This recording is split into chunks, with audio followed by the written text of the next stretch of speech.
उनके जो लोग पकड़े गए थे आपने देखा आधे घंटे के अंदर छोड़ दिए गए। सामने मैं आपके सामने खड़ा हूँ, हमने 2 लफ्ज़ बोले, ठीक है, कुछ भी नहीं हुआ। पार्क में खड़े होकर हम पे डकैती की और ATA की पर्चे दे दिए गए। लेकिन ये असल वजह डर खौफ है, और क्या है, वो लोगों को डराना खौफ में मुब्तला करना चाहते थे। कभी किसी को मिसिंग कर दिया, कभी किसी को पर्चा दे दिया, किसी के अमलाक तबाह कर दिए, ख़वातीन पे पर्चे दे दिए। बिस्मिल्लाहिर्रहमानिर्रहीम, अस्सलाम वालेकुम। SNN के साथ में हूँ शाम फुरकान चौधरी। इस वक्त इस्लामाबाद हाई कोर्ट में हूँ और इस्लामाबाद में जलसे की इजाज़त ना देने के हवाले से आज समाअत है।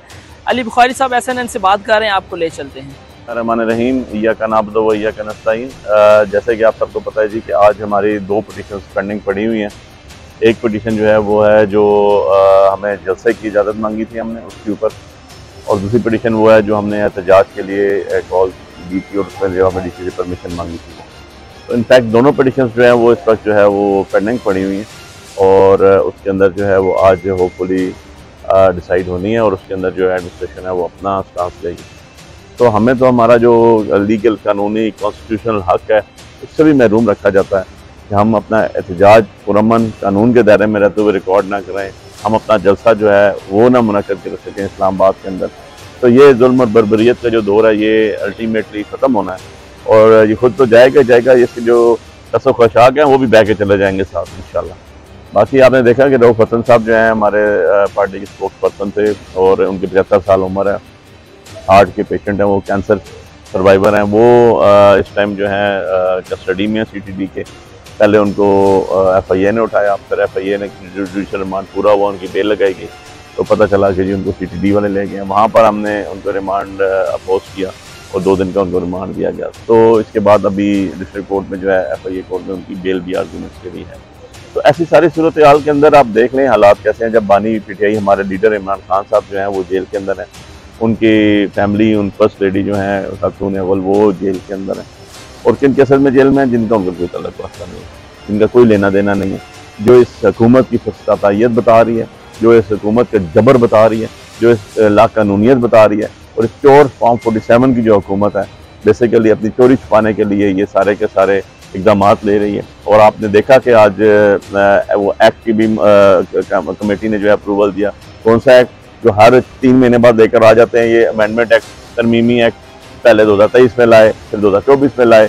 मतलब कुछ तरीकाकार होता है यार, जो कानून साज असम्बली है वो कानून साजी करती है अवाम के लिए, वो कानून साजी अपने लिए नहीं करती। और ये जितने कानून साजी की तरफ जा रहे हैं ये इंशाल्लाह आप देखेंगे बहुत जल्दी अंडू होंगे। इससे पहले भी अदालतों ने जो है वो हक का साथ दिया है और इस तरह के जो पर्सन स्पेसिफिक एक्ट होते हैं इनको और लॉज होते हैं इनको हमेशा कंडेम किया गया और आगे भी इंशाल्लाह किया जाएगा। अली भाई साहब, जलसे की इस्लामाबाद में इजाज़त न मिलना ये भी बड़ा सवालिया निशान है।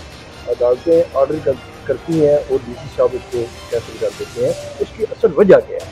लेकिन ये असल वजह डर खौफ है, और क्या है, वो लोगों को डराना खौफ में मुब्तला करना चाहते थे। कभी किसी को मिसिंग कर दिया, कभी किसी को पर्चा दे दिया, किसी के अमलाक तबाह कर दिए, ख़वातीन पे पर्चे दे दिए, लोगों के घरों इज्जत चारदीवारी को पामाल कर दिया, काम कारोबार तबाह कर दिया। लेकिन उनको पता चल गया। सर, हमने देखा जमात इस्लामी को भी इजाज़त नहीं मिली थी और सेम दिन आप लोगों का भी एहतजाज था, उन्होंने आके गिरफ्तारियां भी दी, ठीक है, और उसके बाद उनको इजाज़त मिली। लेकिन PTI का एक कारकुन या लीडरशिप घर से बाहर तक ना निकल सके इस्लामाबाद में। भी नहीं है जी, सारे बाहर निकले। जमात इस्लामी की जो पोजीशन है उनके घरों में अटैक नहीं किए गए, उनकी बच्चियों, बीवियों, बहनों, बेटियों को नहीं उठाया गया, उनके ऊपर पर्चे नहीं दिए गए, उनके जो लोग पकड़े गए थे आपने देखा आधे घंटे के अंदर छोड़ दिए गए। तो हमारे साथ इस तरह का कोई बात नहीं हुई। आपने देखा है कि हमारे ऊपर हमने प्रेस कॉन्फ्रेंस के सामने, मैं आपके सामने खड़ा हूँ, हमने 2 लफ्ज़ बोले, ठीक है, कुछ भी नहीं हुआ। पार्क में खड़े होकर हम पे डकैती की और ATA की पर्चे दे दिए गए।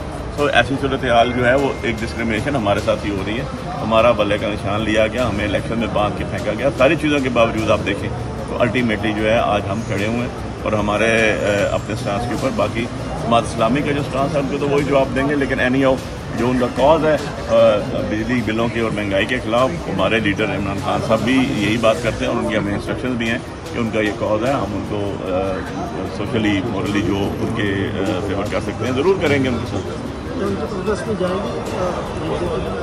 लेकिन ये जाति के ऊपर उनका जो कॉज है वो सही है, इस पर इमरान खान साहब ने हमें बिल्कुल मना नहीं किया कि, लेकिन ये हमारा अपना सोल डिसीजन है। खान साहब ने इसके अंदर हमें ममानियत नहीं रखी। कि आप जाएँ या मत जाएँ। और दूसरा यह कि उन्होंने एक बात ये कही थी कि ये आवाम के सिलसिले में जो आवाम की बेहतरी के लिए, आवाम के लिए जो आपने स्टेप लिया है या उन्होंने लिया है, उसको अप्रिशिएट करते हैं। ऐसी तो कोई दूसरी बात नहीं है। पॉलिटिकल पार्टीज़ हैं और पॉलिटिकल पार्टीज़ हमेशा अप्रिशिएट भी करती हैं। बहुत शुक्रिया।